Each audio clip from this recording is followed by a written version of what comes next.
Hello and welcome to another session in English language, and today our focus is on structure, and under that we're going to be looking at phrasal verbs, and also we're going to look at speech work. We're going to be looking at consonants, sounds, and lastly we're going to take a register on technology. But before all of that, let us review the previous lesson.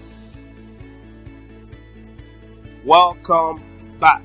So today, like I said, under structure, we're going to be considering phrasal verbs. So what are phrasal verbs? So phrasal verbs, like we know, is a combination of a verb plus, verb plus preposition or adverb will give us what we call a phrasal verb. So verb plus preposition equals phrasal verb, or verb plus adverb will give us what? A phrasal verb. In other words, we are saying the verb that gives rise to that particular the main verb that we added a preposition to or an adverb to. Most times it changes the meaning of such verbs. So the meanings of their combination is completely different from the meaning of the verb in isolation. So it's different from the meaning of the verb when that verb is in isolation. In other words, it is more idiomatic. So phrasal verbs meanings are more what? Idiomatic. They are not obscure meanings, they are idiomatic meanings. So let's take examples of that. They waited for him to calm down. They waited for him to calm down. So you can see the word in italics there. So it simply means that they are what? Phrasal verbs. So you can see there's a verb calm, there's a verb sitting. So but each of those words down here has to do with what? That's to do with a preposition. So these are phrasal verbs with obvious meanings. They were sitting down. There's no the meaning is obvious. Sitting down is sitting down.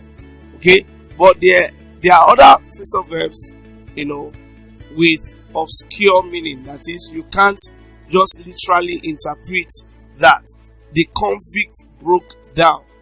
When you say somebody broke down, it doesn't mean that they were shattered. It actually means they lost control of their feelings. Such person lost control of his or her feelings. So I won't be surprised if he goes back on his words. So for you to go back on your word, it actually means to what? To retract your statement or to break your promise. So let's look at other phrasal verbs. We have he kept out of trouble. So kept out there means to stay out. I ran into a friend. It actually means you came across or met by chance an old friend. So I am ready to fall in with anything you propose. So fall in with is the obscure meaning, or what you call the idiomatic meaning is agree to. Now at this juncture, let us see other single verbs combining with different particles. We have breaking. To break into a building means to enter a building what? By force. To break up with someone means to what? To end a relationship. To break down means to stop working all of a sudden. Then to break through means to what? Overcome. But if you notice, every of them had what? Break. The only thing that changed was the what? Particle. In, up, down, and through. And just by changing the particle, we change the meaning of such phrasal verbs. We have in the next example, we have turn. But if you say turn out, It actually means to prove something or to show. Okay, so the turnout was poor. It could also mean the outcome. Okay, then we could also have turn down. So when you turn down something, you what? Reject or what? Refuse.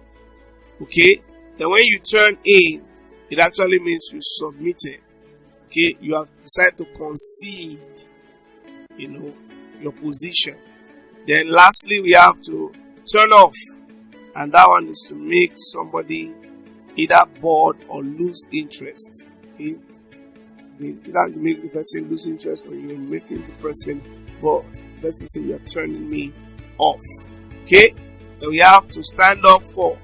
It actually means to support. Okay, but to stand up to someone actually means to what? Oppose. So what changed the meaning is the particle for and what? To. Then we have give, to give in, to give up, to give away. To give in means to what? Surrender. Give up means to what? Renounce. To give away means to what? Reveal.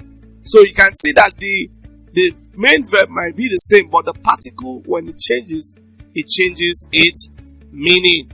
Then we have the next one, to look. To look after means to take care of. Look after your brother. To look down on someone means to despise. To look up to people means to what? Respect them. So you can see that the particles actually change the meanings of the main verb. Okay, so let's move to another important aspect of English, and that is the consonant sound. So we have the first one, which is a voiceless palatoalveolar fricative consonant sound. It's a voiceless palatoalveolar fricative consonant sound. Okay, so it's voiceless. That's the first thing we should know. It's not a voiced consonant. Where the place of articulation is palatoalveolar, then its manner of articulation is the state of the glottis is voiceless, then its manner of articulation is fricative, and it's a consonant sound. Okay, so you pronounce sh, sh. So you can hear the friction noise, sh, as in the word shape. So you can see those letters on the line. Shape, shop, champagne. It's not pronounced champagne, it's champagne. Then we have machine. Okay, that's why the fact we have it as CH. You can't pronounce machine, champagne. But not all CH are sh. Okay, so we're giving examples of that. We have also sugar. But just before that, another one is chef. Okay, chef. We even have the word sachet. Sachet. Okay, so whether the initial middle or the initial middle position, please still sh. Okay, but not all CH words. We have sugar. We have sure. We have mission. Double S. Pressure, not pressure. Is pressure. Pressure, not pressure or prayer, like people pronounce. It's pressure. Okay, we have ocean. Even though it's a C, it's not ocean or ocean. It's ocean. We have nation. Even though it's a T, it's nation. Education. Special. Even though it's a C, there's sufficient. Then we have also a voiceless palatoalveolar affricate consonant sound. This is pronounced ch, ch, ch, ch. Chief, church, either at the initial or final position.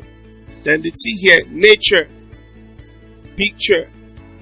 We have match, catch, righteous, courteous, ritual, factual. Okay, then we have sh, sh. Now, this one is a voiced palatoalveolar fricative consonant sound. So it is the twin of this. Okay, we have usual, measure, not mayor, measure, seizure, evasion, vision. Okay, then we have J. So this one is a voice palato-alveolar affricate sound. It is the twin of this. So it is judge. So whether here or here. Okay, DGE. We have judge. We have joy. We have gene. We have giant. We have bridge. We have badge. We have soldier. Okay, so let's contrast them against the other. Okay, let's contrast them against the other. So this is large.